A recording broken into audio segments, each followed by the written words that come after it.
누가복음 9장 우리말 성경. 예수께서는 12제자를 한 자리에 불러 모으시고 모든 귀신들을 쫓고 병을 고치는 능력과 권세를 주셨습니다. 그리고 그들을 보내시며 하나님 나라를 전파하고 병든 사람들을 고쳐주라고 하셨습니다. 예수께서 말씀하셨습니다. 길을 떠날 때 아무것도 가져가지 말라. 지팡이도 가방도 빵도 돈도 여벌옷도 가지고 가지 말라. 어느 집에 들어가든 그 마을을 떠날 때까지 그 집에 머물러 있으라. 만약 너희를 맞아주지 않으면 그 마을을 떠날 때 그들을 거스르는 증거물로 발에 붙은 먼지를 떨어버리라. 제자들은 나가서 여러 마을 두루 다니며 곳곳에서 복음을 전파하며 사람들을 고쳐 주었습니다. 분봉한 헤롯은 이 모든 일을 듣고 당황했습니다. 왜냐하면 어떤 사람들이 요한이 죽은 자 가운데서 살아났다고 말했기 때문입니다. 또 어떤 사람들은 엘리야가 나타났다고 했고 다른 사람들은 옛 예언자 중 하나가 되살아났다고 말했습니다. 그러자 헤롯은 내가 요한의 목을 베었는데 이런 소문이 들리는 그 사람은 누구인가 하고 예수를 만나고자 했습니다. 사도들이 돌아와 예수께 자기들이 한 일을 보고했습니다. 그러자 예수께서는 그들을 따로 데리고 벳세다라는 마을로 갔습니다. 그러나 사람들은 이 사실을 알아채고 예수를 따라왔습니다. 예수께서는 그들을 맞이하고 하나님 나라에 대해 말씀하시며 사람들을 고쳐 주셨습니다. 날이 저물자 12제자가 예수께 다가와 말했습니다. 우리가 외딴 곳에 와 있으니 사람들을 보내주면 마을과 농가로 가서 잠잘 곳을 찾고 먹을 것을 얻게 하십시오. 예수께서 대답하셨습니다. 너희가 그들에게 먹을 것을 주라. 제자들이 말했습니다. 저희가 가진 것이라고는 빵 5개와 물고기 2마리 뿐입니다. 이 많은 사람들을 다 먹이려면 가서 먹을 것을 사와야 합니다. 그곳에 남자만 5,000명 정도가 있었기 때문입니다. 그러자 예수께서 제자들에게 말씀하셨습니다. 사람들을 50명씩 둘러앉게 하라. 제자들은 그대로 사람들을 모두 앉혔습니다. 예수께서는 빵 5개와 물고기 2마리를 손에 들고 하늘을 우러러 감사 기도를 하셨습니다. 그리고는 그것을 떼어 제자들에게 주면서 사람들 앞에 갖다 놓게 했습니다. 사람들이 모두 배불리 먹었습니다. 그리고 제자들이 남은 조각들을 거두어 보니 12바구니에 가득 찼습니다. 한 번은 예수께서 혼자 기도하고 계셨습니다. 제자들도 함께 있었는데 예수께서 물으셨습니다. 사람들이 나를 누구라고 하느냐? 제자들이 대답했습니다. 세례자 요한이라고도 하고 엘리야라고도 합니다. 예언자 중 한 사람이 되살아났다고 하는 사람도 있습니다. 그러자 예수께서 물으셨습니다. 그러면 너희는 나를 누구라고 하느냐? 베드로가 대답했습니다. 하나님의 그리스도십니다. 예수께서는 이 말을 아무에게도 하지 말라고 단단히 경고하며 말씀하셨습니다. 인자가 많은 고난을 받고 장로들과 대제사장들과 율법학자들에게 배척받아 끝내 죽임당하고 3일 만에 살아나야 할 것이다. 그러고는 그들 모두에게 말씀하셨습니다. 누구든지 나를 따르려면 자기를 부인하고 날마다 자기 십자가를 지고 따라야 한다. 누구든지 자기 생명을 구하려는 사람은 잃을 것이요 누구든지 나를 위해 자기 생명을 잃은 사람은 구하게 될 것이다. 사람이 온 세상을 다 얻고도 자기를 잃거나 빼앗긴다면 무슨 소용이 있겠느냐. 누구든지 나와 내 말을 부끄러워하면 인자도 자기 영광과 아버지와 거룩한 천사들이 영광 가운데 올 때 그를 부끄러워할 것이다. 내가 진실로 너희에게 말한다. 여기 서 있는 사람들 가운데 죽기 전에 하나님 나라를 볼 사람이 있을 것이다. 이런 말씀을 하신 뒤 8일쯤 지나 예수께서는 베드로와 요한과 야고보를 데리고 기도하러 산에 올라가셨습니다.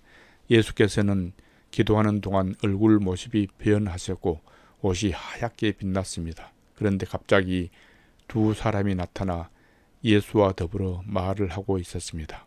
이들은 모세와 엘리야였습니다. 그들은 광야의 영광에 쌓여 나타나 예수께서 예루살렘에서 이루실 일, 곧 그분이 떠나가심에 대해 말하고 있었습니다. 베드로와 그 일행이 잠을 이기지 못해 졸다가 완전히 깨서 예수의 영광과 그분 곁에 두 사람이 서 있는 것을 보았습니다. 두 사람이 예수를 떠나려고 하자 베드로가 예수께 말했습니다. 선생님, 우리가 여기 있으니 참 좋습니다. 우리가 초막 3개를 만들어 하나는 선생님을 위해, 하나는 모세를 위해, 하나는 엘리야를 위해 세우겠습니다. 그러자 베드로는 자기가 무슨 말을 하는지도 알지 못했습니다. 베드로가 이런 말을 하고 있을 때 구름이 나와서 그들을 뒤덮었습니다.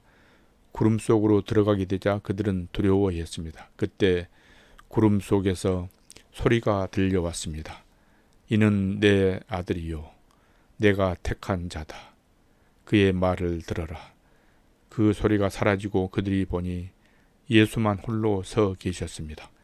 제자들은 입을 다물고 자기들이 본 것을 그때는 아무에게도 말하지 않았습니다. 이튿날 그들이 산에서 내려오자 많은 사람들이 예수를 맞았습니다. 그 무리 중 한 사람이 소리쳤습니다. 선생님, 부탁입니다. 제 아들 좀 봐주십시오. 제게는 하나밖에 없는 자식입니다. 그런데 귀신이 이 아이를 사로잡아 갑자기 소리를 지르게 하고 아이에게 발작을 일으켜 입에 거품을 물게도 합니다. 그리고 이 아이를 상하게 하면서 좀처럼 떠나지 않습니다. 선생님의 제자들에게 귀신을 쫓아달라고 간청했지만 그들은 해내지 못했습니다. 예수께서 대답하셨습니다. 아, 믿음이 없고 비뚤어진 세대여, 내가 언제까지 너희와 함께 있으면서 참아야 하겠느냐. 내 아들들을 이리로 데려오너라. 그 아이가 오는 중에도 귀신은 아이의 몸을 바닥에 내던지며 발작하게 만들었습니다.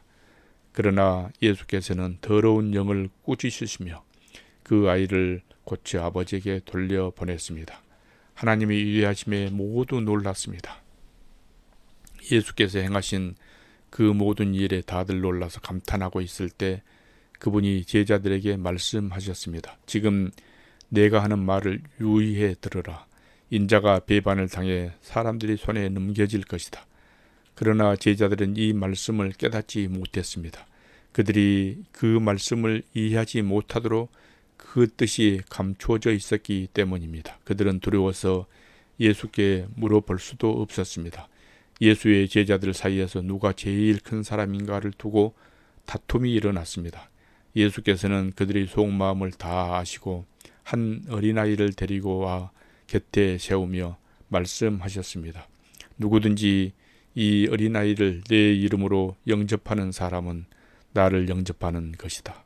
또 누구든지 나를 영접하는 사람은 나를 보내신 그분을 영접하는 것이다.